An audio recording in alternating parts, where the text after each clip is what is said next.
دوستان عزیز، لحاف لایت های 100% نخ پنبه، گلدوزی زیبایی که میبینید و پارچه براش پنبه نواردوزی شده.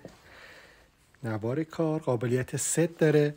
این کار هم کاورش هست که کشیده شده. دوستانی که میپرسیدن لحاف لایت ها به چه صورت کاور میشه، کاورها به صورت زیپدار روی کار نصب میشه و لحاف داخل کار هست. شما میتونید فقط کاور رو شستشو بدید و به راحتی روزانه و هفتگی شستشو بدید. کاور بالش هم قابل سفارش هست. این لحاف لایت گلدوزی شده و کار لوکسی است. به صورت پنبه دوزی هم که دوخت‌های درشتری داره میتونید دوستان سفارش بدن. یکی از کارهای لوکس با هستش که قابل سفارش هست. به صورت بهاره زده شده این کار و در سایزهای دلخواه قابل سفارش هست. عزیزان اگر در مورد لحاف لایت سوالی دارید من در خدمتتون هستم.